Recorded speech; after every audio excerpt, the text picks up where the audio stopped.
So thank you everyone for coming to part 3 of our face reading series, specifically in relationships to couples and relationships through face reading. So what we can actually see through people's faces. And one of the beautiful things about couples, we're actually looking at the different styles of engagement, how people relate, and really looking at some of the nuances between how two people show up together. So in this series, we've invited couples to come and join us so that we can give you some insights into what we see. And for most couples, or a lot of couples, when things are going well, things are going well. And usually at some point in time, there's a period where everything's perfect. But then we also have activation periods. And so it's also taking a look at when things aren't going so well, also what some of your styles of engagement may be. And in order to understand that, we're going to be reinforcing what we also have covered in session 1 and session 2, and looking at the face shape and looking at the 3 zones on the face to take a look at how you might process differently to your partner. So personally, I love working with couples. It's a very insightful place for me to work as well. I always learn new things as I'm working with couples because every combination brings different styles of how people respond and react together. And one of the key areas, sometimes when we're looking at how we relate, is actually not to focus so much on the partner, but to also focus on you as an individual. Where do you go when their behavior shows up in a particular way? So sometimes people are expecting to have their partner read, and actually they really find some insights into how their behaviors shape their responses. So we might be touching a little bit on that today as well too. Chrissy, over to you. Yeah. Well, I'm excited for today as well, the part 3, and that it's kind of putting the pieces together. And hopefully, as you watch this and those that are live with us will be able to hear some of the same descriptions of face shapes and zones. So you'll remember and put it into use in your own life as you start to see and notice each other and people in our community and family, especially going into the holidays, to have a different perspective of family members and our partners as well. But I think for me, understanding face reading has really created a space where I can have much more open compassion for everyone instead of just thinking they need to see it my way, which does not work very well. And yeah, I'm excited for today. It'll be fun to talk with each couple. We have a couple live too here, and that's always fun as well to interact in person. So thank you for showing up. Thank you for volunteering your faces and being part of this learning. Thank you. Yeah. Sean, would you like to add? Hi, everyone. What I enjoy about relationships is identifying ourselves as an individual and then recognizing where or how somebody else resides and where they're coming from. It enables equality to exist, but it also means that I can respect my own process whilst honoring somebody else's, even though the situation may have its own intensity and our response to intensity. Love that. Okay, so today we are going to start with Trev and Helen. Thank you for being here with us today. And rather than have everybody look at you on screen, we will put up the PowerPoint and look at you on screen. Oh, there's a smooth looking rooster in it. Oh, I like you, Trev. Absolutely. Now, for people that are familiar with face reading, they learn how to recognize face shapes as part of the training. And we're very much aware that some people find face shapes very, very difficult to work out. So sometimes we're going to tell you the explanation of the actual face shape, but also point out things like, as we look at Trevor, we're looking at an elongated face. So the elongated face belongs to either an oval or a rectangle. So if you can imagine those shapes, those geometric shapes, as we take a look at Trevor's forehead, we're noticing that it very much is an oval forehead, meaning that Trevor has a very open, flexible mindset.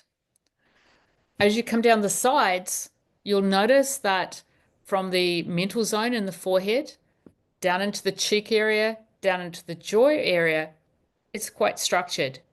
And yet it's beautifully covered with gentle tissue. So what that means for Trev is Trev likes structure, and he is someone who can see the bigger picture with the elongation of his face. So we said open, flexible mind.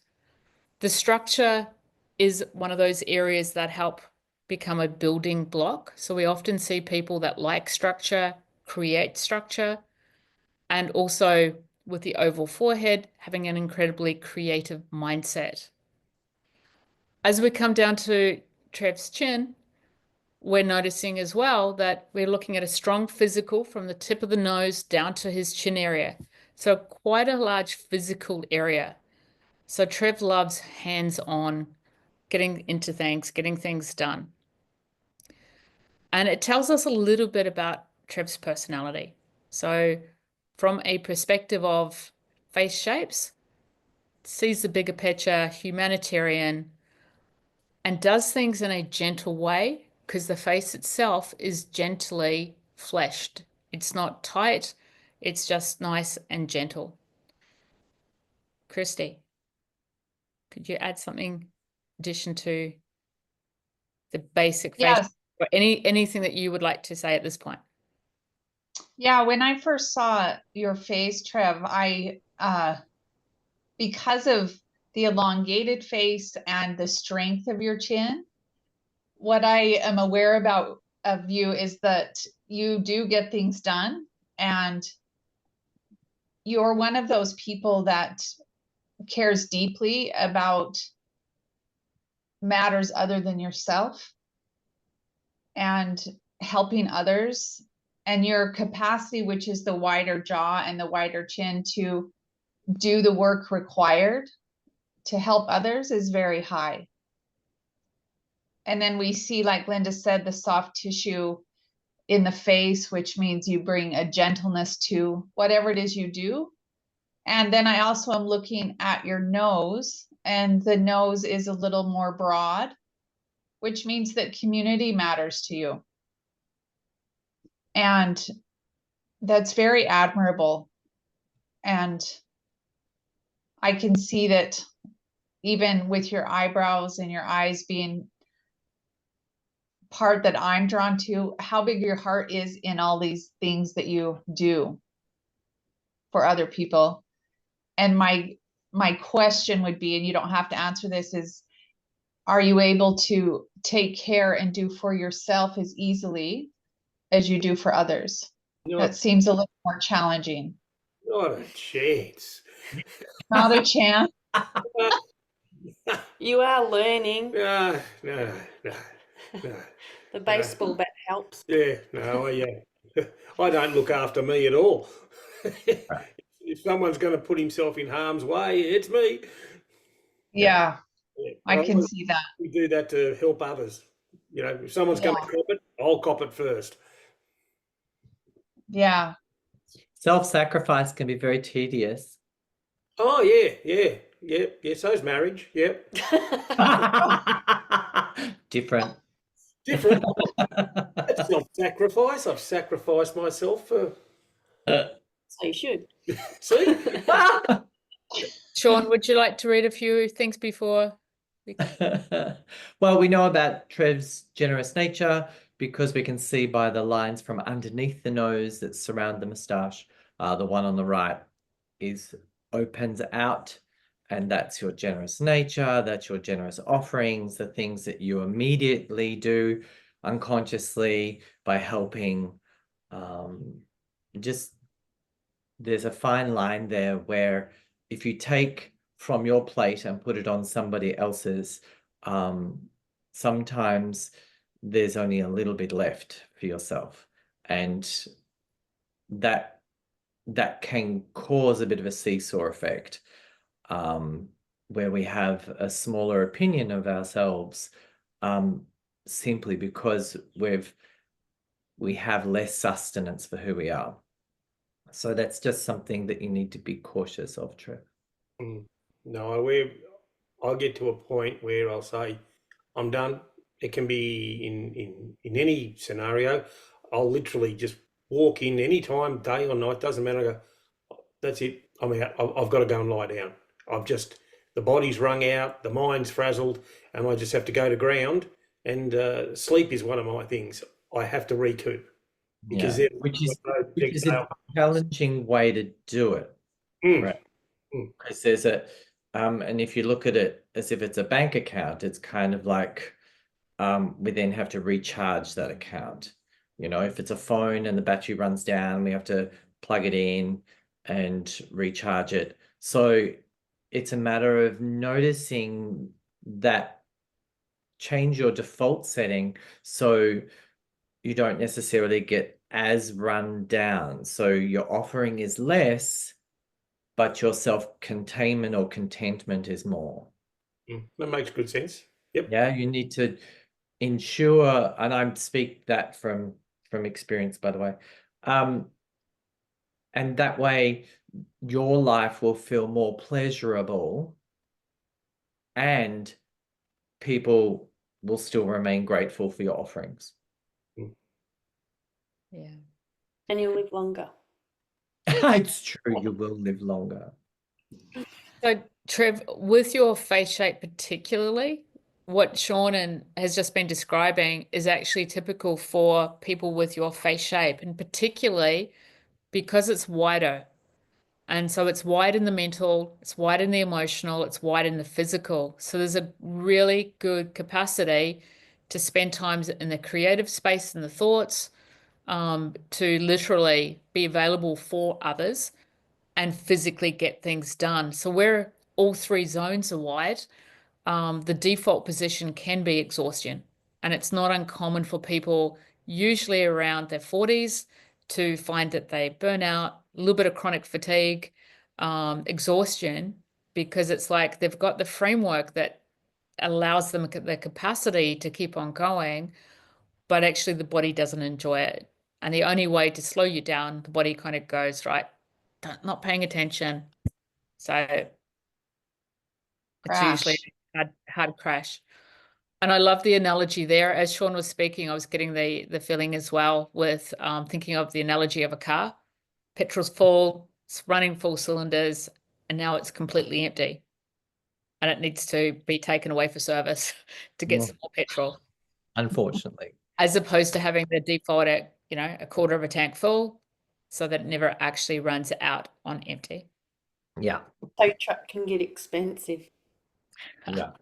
Yeah. Sure. And plus it creates that seesaw effect rather than a consistent offering. Yeah. Just it'll feel like, Trev, that you have to make a choice between them and you, and that's okay that you sense that. It doesn't mean that you're taking away from them. You're just ensuring yourself. Yeah, you're a living being. You need to ensure yourself first. It makes, I completely agree with you. It makes perfect sense. There's, I think there's just too much thick bone between me and my brain. That's probably true. And yet we all learn. Exactly. Every day is a school day as far as I see it. And we can also see there are many traits about you that are very stabilizing for Helen. Yeah. Yeah, as we come across. and acknowledge some of the delicate shapes that are there for Helen. We can see the angular jawline, we can see the triangle that's there, that sense of stability, but also the exposure as well, that emotional exposure. So you're very much her haven in one way or another. It gives her the just the right structure for her to be able to perform what she needs and what she wants to perform. So when you go underground, she'll get very distressed. Mm. Yeah. Mm. Not because you're not there. That's kind of the reaction, but because of the fluctuating situation where there might be all or then there's nothing. And that's disconcerting for her as an individual. That doesn't mean that you necessarily need to change what you do, but you need to notice the effect that you have just by being you. Yep. Because I'm sensitive. It's Right, not an Helen? excuse, Helen. It's not an excuse. It just is. Yes, correct. It Yes. simply is. And that gives you access to emotional information. It gives you access to ethereal information. It enables you, when you're stable, to be able to identify with the unseeable things in this world that also have an effect on us. So that's a matter of the care of the self-care that's essential there. It's nice to have somebody be in service near and around us that create the stability, at the same time as you're learning how stability works for you and how to maintain it for yourself. And we notice the sensitivity in the triangular shape, particularly in the chin. So the smaller chin, that is the sensitivity. Quite often, as we refer to sensitivity, people have been told their entire life that they're too sensitive. Get over it. Stop complaining. So they're not always used to the word sensitivity to be used as a gift. So sensitivity, heightened ability to sense. And when you're looking at a heightened ability to sense, even two people having an argument will be heard differently from a sensitive person. So one person hears it as sound, the other one experiences it as a vibration through the body or a disturbance through the body, which is sometimes why they find it very difficult to be around really loud, disturbing, high vibrational, somewhat passionate people that could come across also being somewhat angry.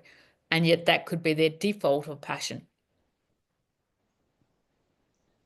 I'm curious, Helen and Trev, in your relationship, when there's conflict, Helen, I'm going to ask you the question. When there's conflict, is the tendency for you to shut down as because I would imagine because of your sensitivity, the shutdown, because the intensity of Trev and the steadfastness of who he is isn't going to shut down. Mhm. What's the challenge that you've noticed in your relationship of how you navigate that sensitivity within you? Yeah, like when he's pushed himself and things keep happening, and while he's in the state of like, and then more's coming and has a meltdown, he'll like, nothing will go right for him. Down to opening up a drawer, it'll jam. Everything will just implode. And I'm going, I'm thinking, just breathe, stop, calm down. Because it's like the switch is done. To get that switch back down, it's a difficult period of just being patient and go, he'll come down soon. I'm used to it now. Oh, it only takes a week or four. No. A week or four. He will, once he gets a moment to go, he goes, I can't, it'll be, I don't know why I do this, don't know why I do that, I don't know, this person, that person, I've had enough. Like he's in meltdown mode, and I'll go, well, Yeah, just, that's the battery's too low. yeah, Yeah. We lose definitely. confidence. Yeah. So I'll just say, like, have a sleep, or like he'll wake up and he'll apologize, and then he'll go, oh, I just can't do this, or then he'll relive it in a calmer way, but still be angry about it. Till he's And been rested. that's part of being really responsible and feeling like that you need to like literally continue through even when you're exhausted, because people are relying on you, people need you. So that feeling of not living up to responsibilities rather than actually recognizing the human nature that actually needs to recharge and replenish. Yeah. And it doesn't matter so much because, like, you're more likely to take things to heart. If something goes wrong, if I don't fix that, then something else will follow on that, and it'll all come back to me. Beautiful. So that's what happens. Trevor, Helen, thank you so much. We will move on to the next person. Have you got some insights for today? Beautiful. Hey, listen, thank you so much for volunteering. Thank you. It's Thank so you. appreciated. We're very grateful. No worries. Okay. So here we're looking at flatmates. And these flatmates, we don't know a great deal. We're just going to work on the fact that we know very little about these two people. So we're going to take a look at maybe some of the things that we've already picked up from the first reading with Trev and Helen. And you might already notice that there are some similarities with sensitivity, as well as that more stable, like that solid kind of personality that simply gets things done. So again, we've got three quite large zones, but you'll notice here the mental zone, which is the forehead down to the eyebrows, and the physical zone are the largest part of this gentleman's face. So he loves to think and create, and he loves to action. They're his strongest zones. The emotional zone in the middle, still a good, strong zone. So he's got a very good ability to put things into action. The other thing that I notice is he can be very intense. He's a fast thinker. So his eyebrow to eye combination is very, very fast.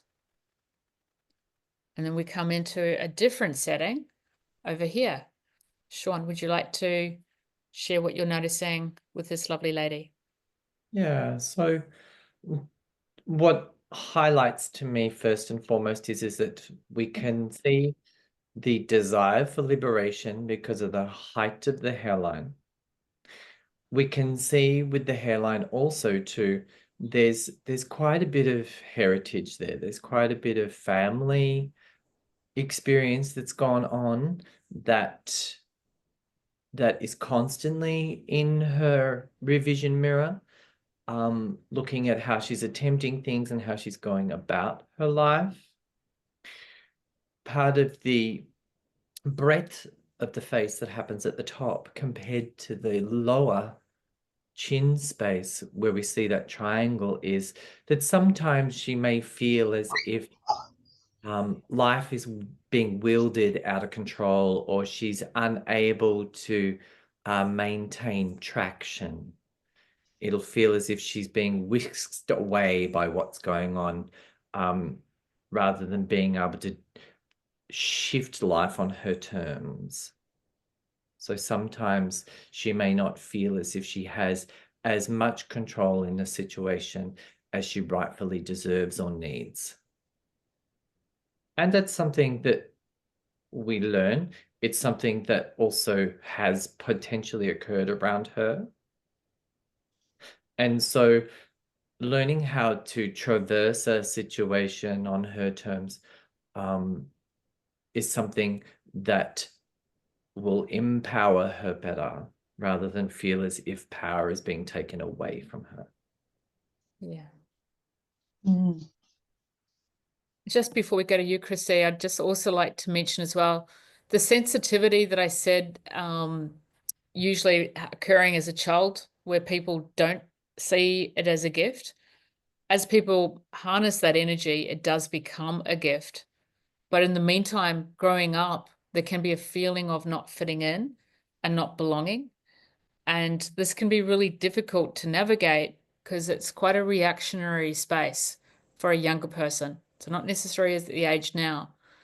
And what we're noticing here is someone who's a very, very deep thinker and feeler. She feels very deeply. And we see that with her eye, particularly on the left. The eye is a little bit more forward than it is on the right. So this lady takes things deeply, personally to heart. And so she's going to be incredibly loyal in the attention of love that she gives. Christy, sorry, over to you. Oh, no worries. So as I'm looking at these two with the flatmates, I love that, roommates, my brain had to compute a different word. Oh, What I see is I'm going to address a couple gifts and challenges.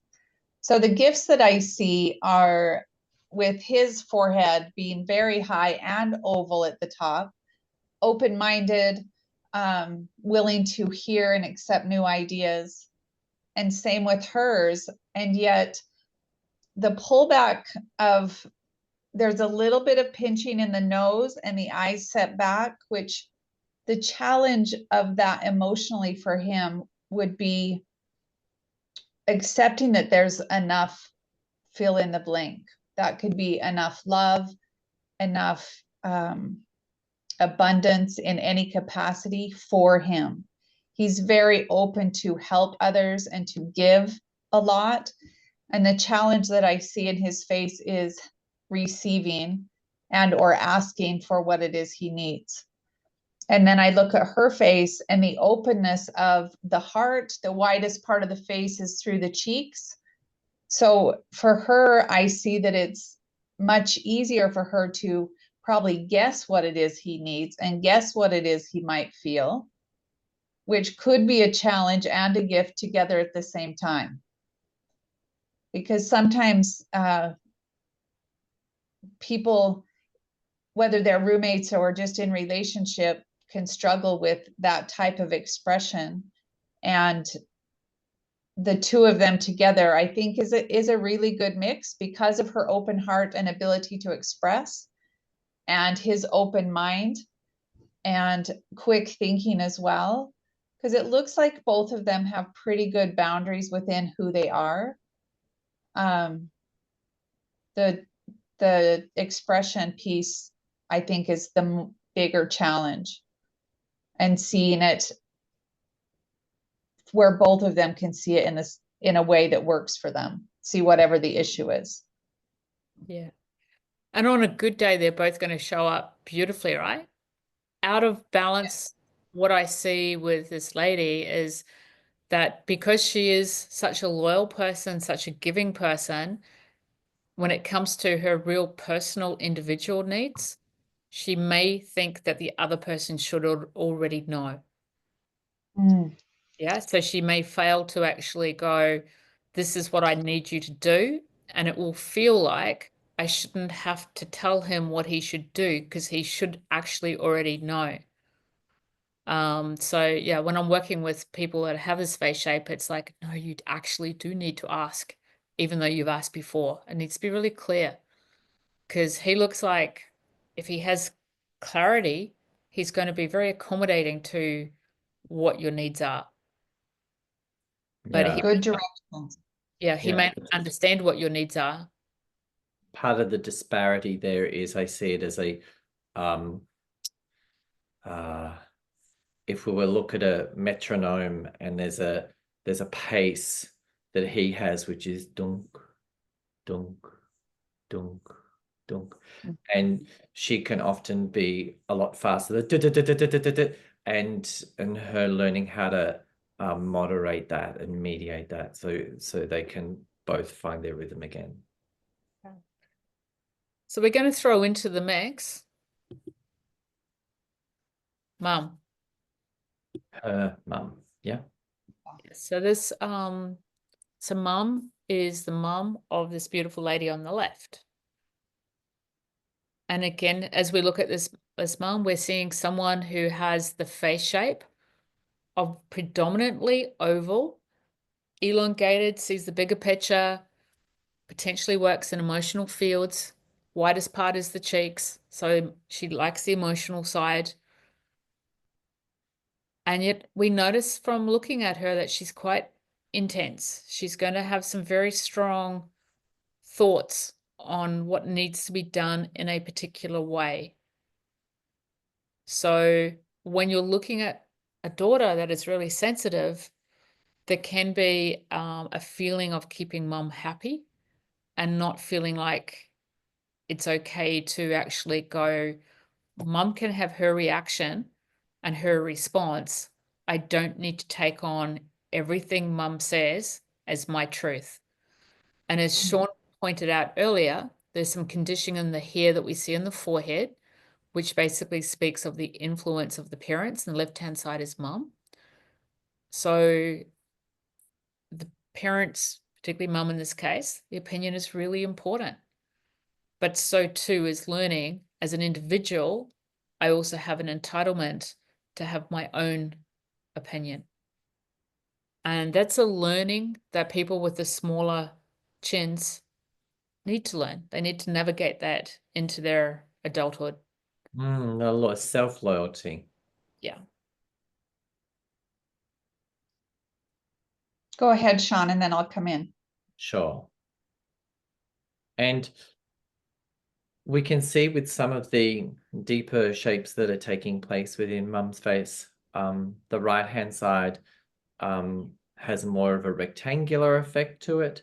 We can see that the left-hand side of who she is, which is when you're looking at the photo, it's the right-hand side, but it's her left, is much wider at the back. So she can be a bit secretive at times about what she's doing for herself, and that could often be brought forward and put on the table quite quickly about her commands or needs or requirements. We all respond differently in different ways to how somebody approaches their requirements. Yeah, how they present their requirements. And when I look at her face, there's a couple things that I'm drawn to. I'm drawn to her eyes and especially her eyebrows. And the level of passion and intensity in her face is very high. You will know how she feels because it's her expression, it's her experience. You're going to experience her. And I also see that, so this is just a little piece that I notice in her face of a pattern. So sometimes patterns will show up as we age. The pattern that I see, a few puffs under her eyes and a pulling in of the mouth just on the corners. It's probably been a challenge for her to access and express how she feels in a vulnerable way versus maybe being a little more passive about it, or feeling guilty that she has a need that might need to be met within her and not quite knowing how to meet it. And she's learned to do it other ways. I see a very expressive, soft, and open-hearted woman that has been able to be open-hearted to many, many people. And somewhere in her life, it was challenging for her to have that, or she didn't have that, which is partially where some of that intensity comes from. It's a reaction to her experience and over time. Yep. Defense pattern. Yeah. It's kind of like an open door and then suddenly a shut door. Yeah. It's a good example. And it's quick and you know it, you feel Please, it. come in, great. No. Yep. Okay. So we're going to move to our next couple. Christy, would you like to start with this couple? Sure. So I will start with her face. So as we look at her face, what I'd like you to begin to notice as potential face readers is the softness of her face. When we look at her face, we see soft lines, we see tissue, she has full cheeks. There's no angular lines. When here's his face, we see more angles. So looking at her face, it's elongated. So she tends to have more of a humanitarian view of the world with a very gentle way of putting her thoughts and actions into whatever she is creating or how she is serving humanity. And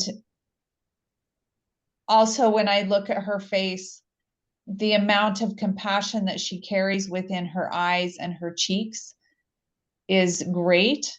And I look at her eyes and the eyelid, how much you can see under the eyebrow and the eyelid. She can tend to have her heart hurt easily, very sensitive, and yet though it is in her nature to hold her center, even in that if her heart is hurt, the learning for her will be in holding her, what's the word I want? Holding her center so it doesn't wobble. Harmonizer. She's the natural harmonizer. Yes. And for her to hold that center when other people's are off or getting upset will be her own learning. And that will be her strength as well because of her gentle nature. And then looking at him, I love the differences in the two faces, because his face, we see a very strong jawline, very intense eyes as well, gentleness in his eyes. So for him, with that strong jawline, what he can offer in this relationship is a type of emotional stability, similar to Helen and Trev, like we were talking about. It's like a place that you can just be and know that it's going to be okay. It's kind of an unspoken gift. And the challenge can be very similar too, in that the push in him to get things done, might do his way, could be a challenge as well. So each of these traits hold both at the same time.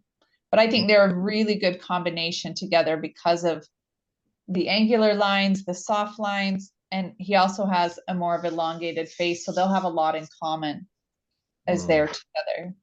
Yeah. And with her loyalty, she may find that sometimes it may look as if he is looking away from her because of how he offers himself to others and shares really openly with others. And sometimes she would prefer that it's just the two of them rather than more. And that's something that she needs to contend within herself and be aware that that his loyalty to her will always be there, even though he's sharing of himself amongst others. Yeah. And we see that with the angular line from the nose on his right-hand side. And he also has that beauty spot, yeah? So there's that passion for others. There's that outpouring to others and with others for others. So I see them as a powerhouse couple when everything's going right, which is probably going to be most of the time. I see their challenges will be when under pressure, that she may not always have a release for the emotions that she takes on from others. And she may still yet need to learn how to clear her system and not bring clients and other people's emotional problems back into her world. And so that is going to show up sometimes. The gap between her eyebrows, as you said, Christy, very much that can be hurt very easily, but also she likes to share her feelings, and he is more naturally solution focused, even though he has this beautiful presence. But out of balance, on a day that he's busy and he's got things done, he is going to want to go straight to solution mode. So I see that taking a breath for both of them at that point in time, for her to actually be with some of the emotions herself and learning how to contain them in a different way, and for him to take a breath and go find that right 5-minute spot where he can just listen before he goes into solution mode. Mm, But beautiful couple. yeah.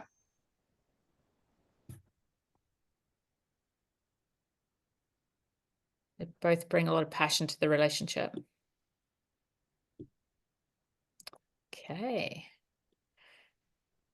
So they were our people that have shared, and we noticed that there's a few people here that, Lynn, you've got this very handsome man next to you. Did you want to have a little bit of a reading as well? Together? Yes, that would be lovely. Yes, that would be really nice. I So wanted to sign up, but Al's just had surgery, and so I wasn't sure he'd be up to making it. So yes, we would love it. Sure. Beautiful. So we've just made you spotlight for everybody. Thank you. Okay, so you'll already start to notice, based on what we've covered, some of the similarities in the different faces that we're seeing. And Lynn, for you, I see you as someone who is an incredible nurturer. You create a very safe space for people emotionally. And I can see that by the very healthy condition of your cheeks and the wideness of this area. So whenever I see that, I'm expecting that you'll probably be working in the fields of emotions. But if you're not, you are that for people. Even if you're working in a completely different field, you are the person who looks after and cares for the emotional needs of others. And that incorporates the people that you love and care about. So that is how I see you. It's the very first thing that I notice. And sorry, what your Al. Al. Hello, Al. Hi. So again, you've got a dynamic face, also very large. So similar to Trev, you may sometimes have, particularly in the past, overdone things. You've got a great capacity to think, feel, and put things into action. And you're very aware of how your thoughts, feelings impact others. So there's a real carefulness with ensuring that you have correct action, that you consider the effects of others. So it's one of the humanitarian features. We expect everyone to have humanitarian features, but what we're looking at is, will we start to see that humanitarian characteristic in more than one place? And if we see it in 2 places or 3 places or 4 places, it magnifies. So we see that in more than one place for Al. And I'm also reading that you're a really great listener, Al. Thank you. Yeah, your ability to receive attention to detail in language, and also relay that back to others. We see that by how your ears present themselves, and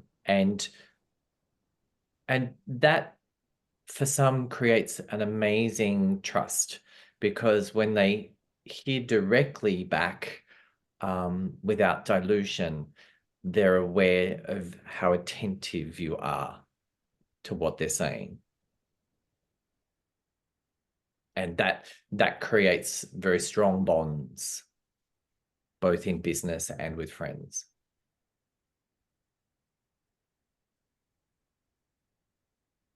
And I'm going to chime in here as well.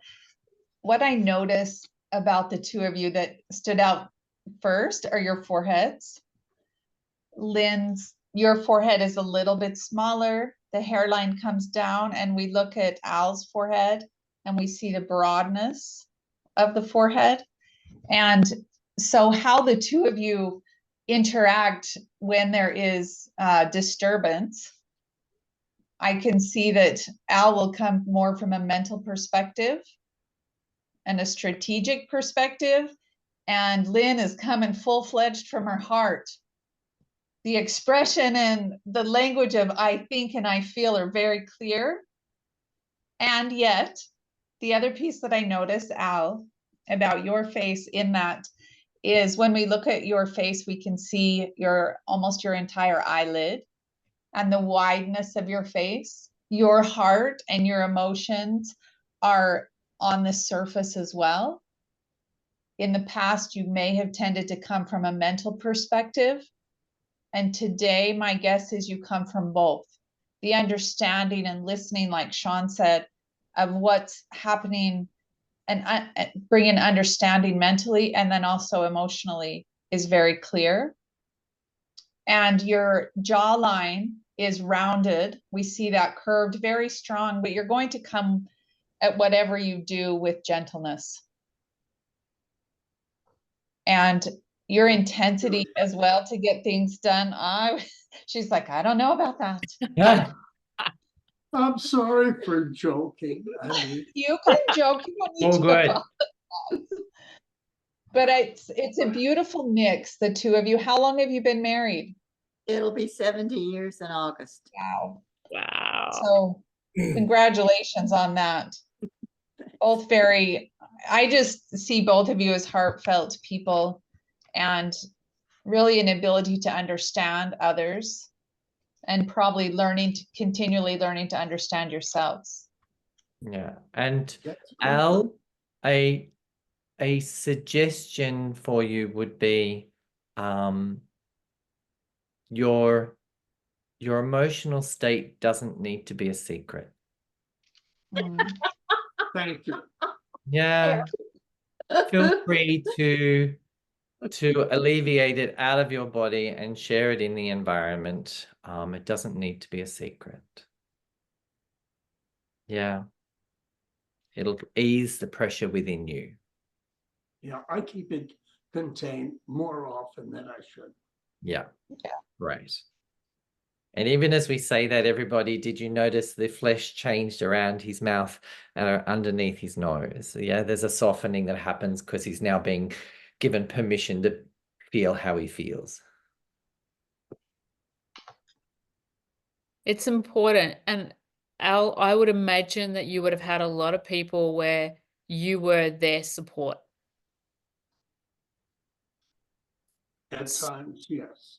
Yeah. Yeah. So that also creates that containment for your own expression of emotions. But yeah, it's really important any age to actually give yourself that permission. Yeah. Yeah, our organs are very affected by the emotional pressure that's created. So the more that you can allow that to be seen and heard and disperse, the greater space you'll have. Thank you. Mm. Thank you both.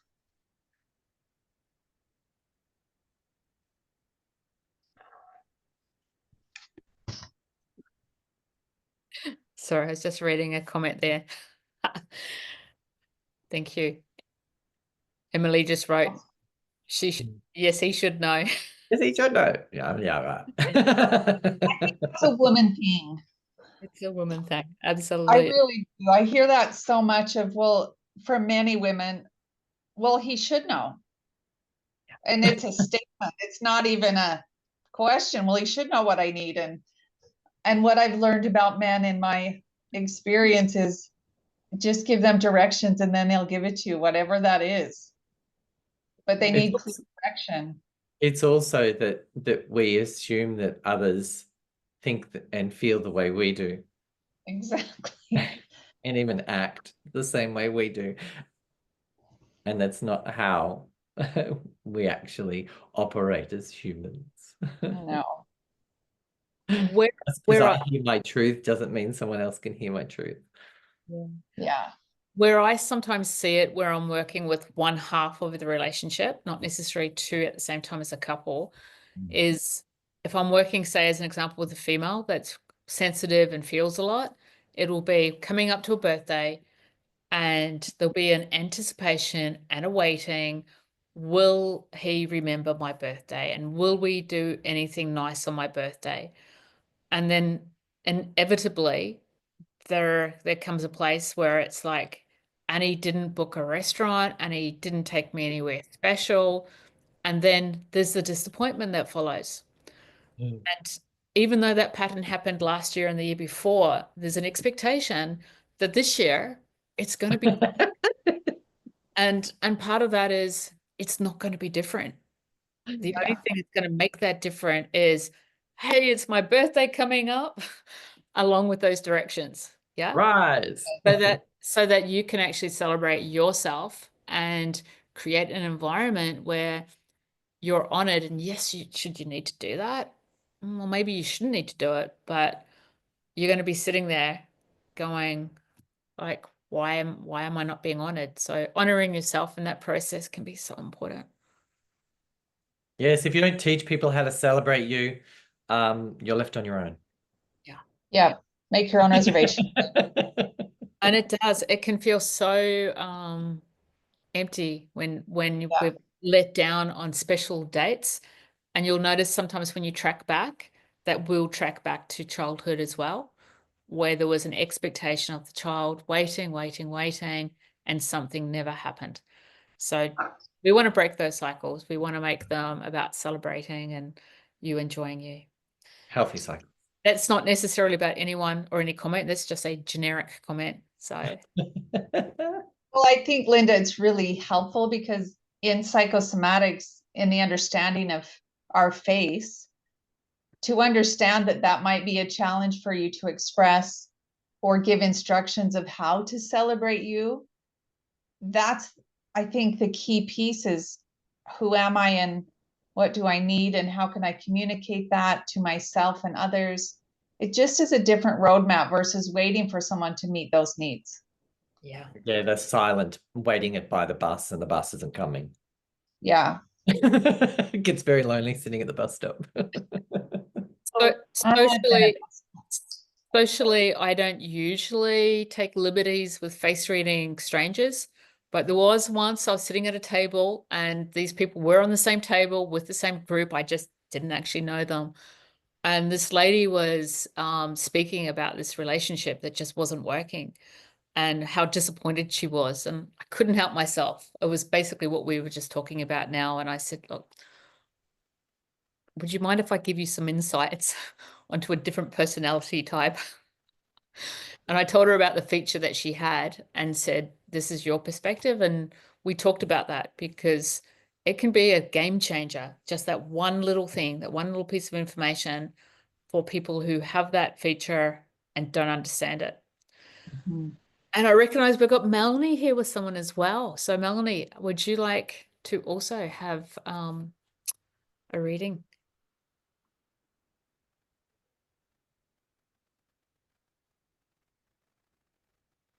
You've got two people there. You're muted still.